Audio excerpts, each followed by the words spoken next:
13 फरवरी 2026 important current affairs. विश्व radio दिवस। 13 फरवरी को दुनिया भर में रेडियो के महत्व को समझाने के लिए दिवस मनाया जाता है। इसके थीम है रेडियो और कृत्रिम बुद्धिमत्ता। उद्देश्य सूचना के प्रसार में रेडियो की भूमिका को रेखांकित करना। अन्य तथ्य फरवरी के अन्य दिवस 1 फरवरी को तटरक्षक बल, 2 फरवरी को आर्द्रभूमि दिवस और 4 फरवरी को कैंसर दिवस मनाए जाते हैं। बायोफैक्ट 2026 country of the year.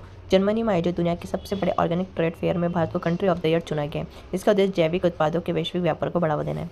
Bharat की पहली म्यूजिकल रोड मुंबई के कोस्टल रोड पर बनाई गई है। गाड़ी को एक निश्चित गति 70 से 80 किलोमीटर पर आवर पर चलाने पर जन गण मन की धुन सुनाई देगी।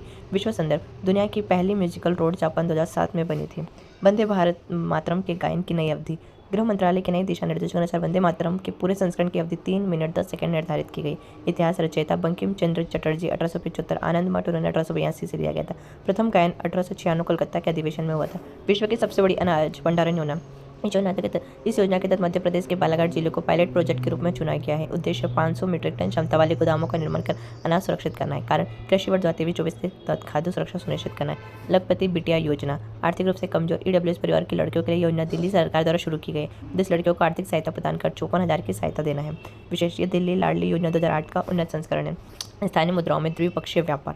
भारत और मलेशिया स्थानीय मुद्राओं लोकल करेंसी में द्विपक्षीय व्यापार बढ़ाने पर सहमत हुए हैं। देश मलेशिया, इसकी कैपिटल कुआलालंपुर। उद्देश्य डॉलर पर निर्भरता कम करना और व्यापार को सुगम बनाना है। वायु शक्ति अभ्यास। भारतीय वायुसेना का बड़ा अभ्यास वायु शक्ति राजस्थान में आयोजित किया जाएगा। ये 22 फरवरी 2026 से शुरू होगा। पोखरण चांदन जैसलमेर राजस्थान में शुरू होगा। इसका उद्देश्य भारतीय वायुसेना की मारक क्षमता का प्रदर्शन करना। पंडित दीनदयाल उपाध्याय पुण्यतिथि 11 फरवरी 2026 को पंडित दीनदयाल उपाध्याय की 58वीं पुण्यतिथि मनाई गई है। व्यक्तित्व जनसंघ के संस्थापक सदस्यों में से एक एकात्म मानववाद के प्रणेता। जन्म 25 सितंबर 1916 को राजस्थान में। Chandrayaan 4 mission landing site. ISRO ने चंद्रयान 4 मिशन के लिए चंद्रमा पर मॉनस्टून को लैंडिंग साइट के रूप में चुना है। कहाँ? चंद्रमा का दक्षिणी ध्रुव क्षेत्र में। इसका उद्देश्य चंद्रमा से मिट्टी के नमूने धरती पर वापस लाना है। भारत का सबसे बड़ा ऊन उत्पादक राज्य। हालिया आंकड़ों के अनुसार राजस्थान भारत का सबसे बड़ा ऊन उत्पादक राज्य बनकर उभरा है। कारण भेड़ों की संख्या और ऊन उत्पादन तकनीकों में सुधार करना है। बैंकिंग क्षेत्र में एफडीआई इक्विटी प्रवाह। वित्त वर्ष 2025 में भारत के बैंकिंग क्षेत्र में एफडीआई इक्विटी प्रवाह 115 मिलियन डॉलर रहा है। इसका कारण विदेशी निवेशकों का भारतीय बैंकिंग प्रणाली पर बढ़ता भरोसा। I life connect system Bharat में लॉन्च किया गया। I life connect system AI आधारित स्वास्थ्य सेवाओं से संबंधित है। स्वास्थ्य मंत्रालय के द्वारा किया गया। इसका उद्देश्य मरीजों की निगरानी और स्वास्थ्य सेवाओं को एआई के माध्यम से बेहतर बनाना है।